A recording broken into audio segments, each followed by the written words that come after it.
This is a 1995 BMW 525i. It's not just any 95 525i, it is my 95 525i.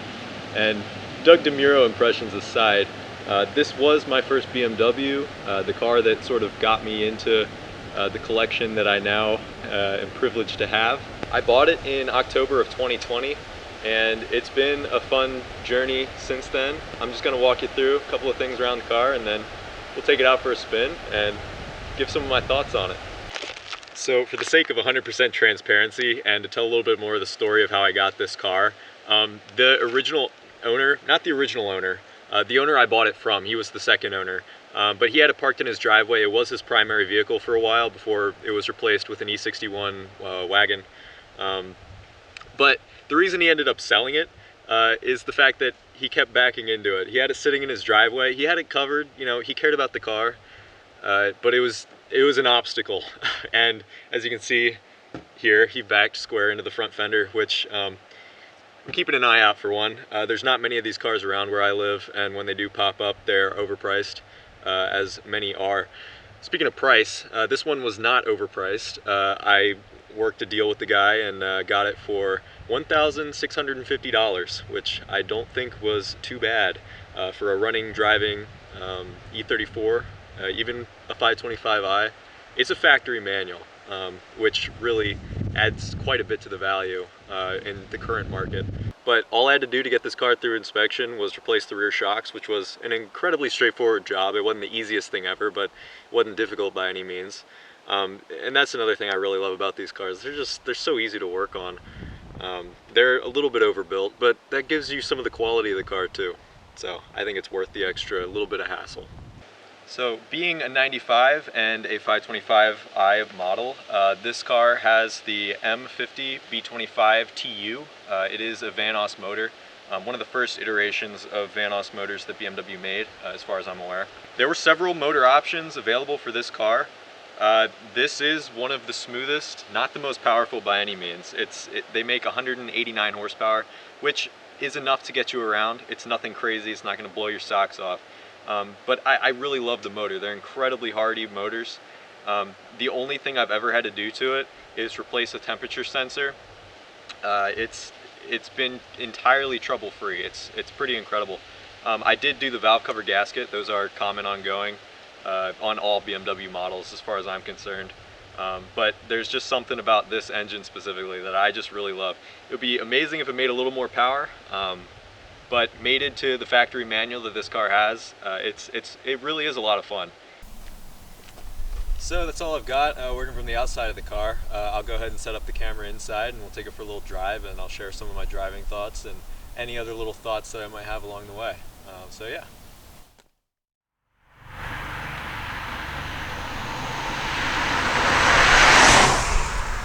So one of the things that really stood out to me about this car was the weightiness of everything.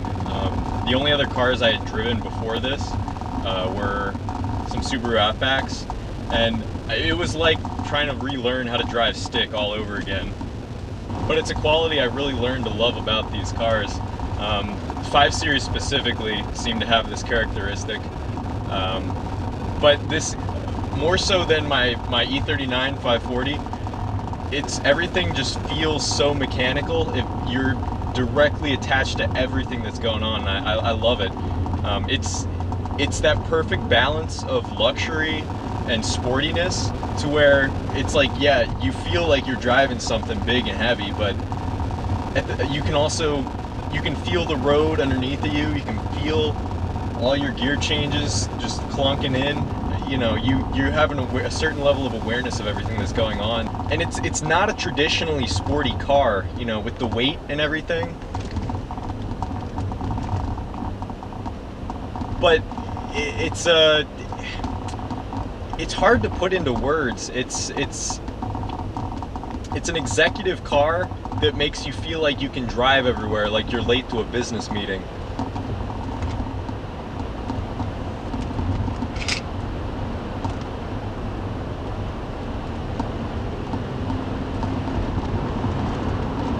You can really feel, you know, where your limits are. You can feel where your tires are. you can, everything is, it's so connected for a luxurious car, not a luxury car, but a more luxurious vehicle. And it's sort of that perfect balance that really does it for me. I mean, sure, if you want a sportier experience, you go for a 3 Series, and if you want more luxury, you go for a 7. So I guess it makes it a bit of a jack of all trades and a master of none. But there's a certain level of charm to it. You feel the bumps. Don't get me wrong. You feel the road underneath of you, but it's not offensive. It's just telling you that it's there. That's all it's doing. And it's the same with the feedback you get through the steering. It's smooth. It's not distracting. It's not stressing. But it's just sort of whispering to you, like, hey, you know, there's some bumps down there. And I really like that. I think it's cool. The suspension definitely does have that German characteristic of it's not wafty. You don't feel like you're floating around. You feel the bump, but it's just sort of a getting it over with. It's a one and done, and that's definitely what set apart classic German cars to some degree. From what I've heard, that is what sets apart a lot of the newer cars too. So there's something specifically German that survived the test of time, and I think there's something to say to that.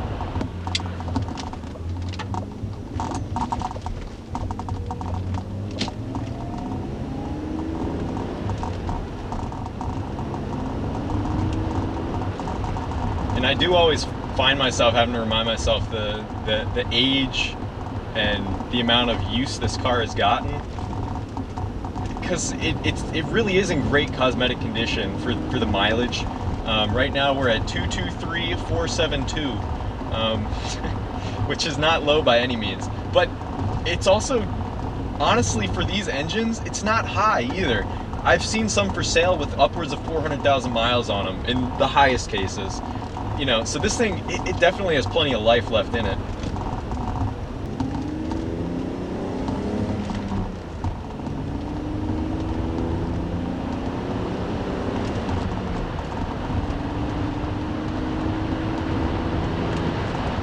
You know, it's not fast by any means, but it's something about the power delivery and the transmission and the weightiness of everything. It makes you not really care.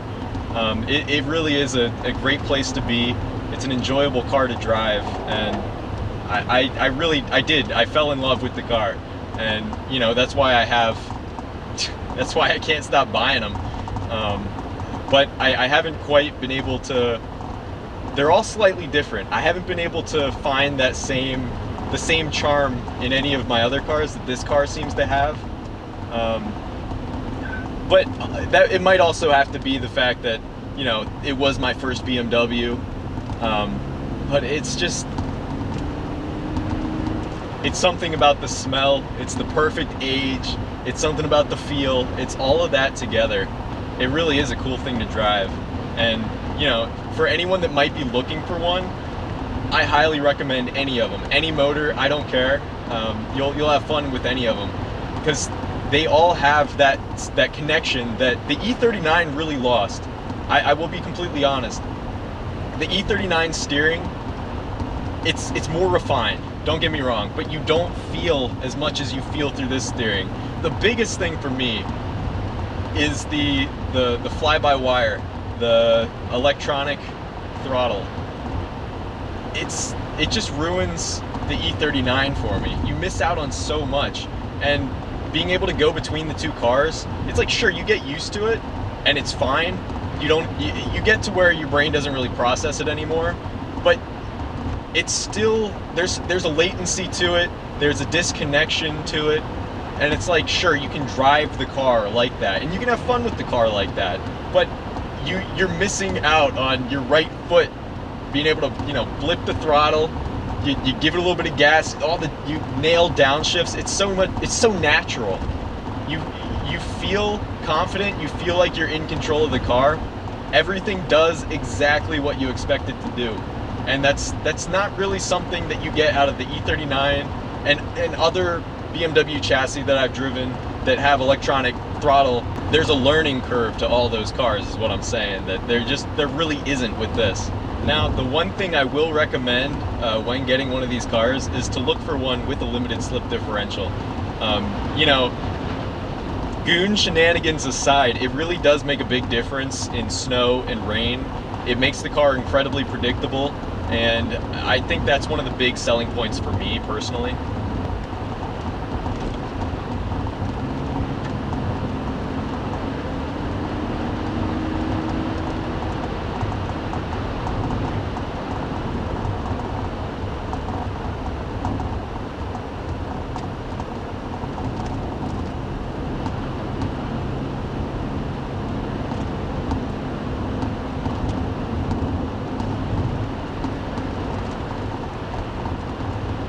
Another thing that really does it for me, as far as the 5 Series go over, say, a 3 Series, is the sense of speed. And now, some people prefer more of a sense of speed, a sense of occasion to driving where, you know, you can have fun at any speed. And you do get a little bit of that out of the 5 Series. Again, it's one of those things where I think it strikes the perfect balance of, it's a nice highway cruiser to where you don't feel like you're going a million miles an hour going 80. It's comfortable. 40 feels like 50, feels like 60, feels like 70, so on. You know, it doesn't really feel like you're going any faster once you get past a certain point. And it's not a lack of sense of speed to the point where you feel like you could get in trouble. You're conscious of the speed. You're just not feeling it like you would traditionally be feeling it in other cars.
Hey, I hope you enjoyed the video. I should be shooting more videos like this in the future on some of my other cars, so keep an eye out for that. And I will be shooting some repair videos on this car specifically.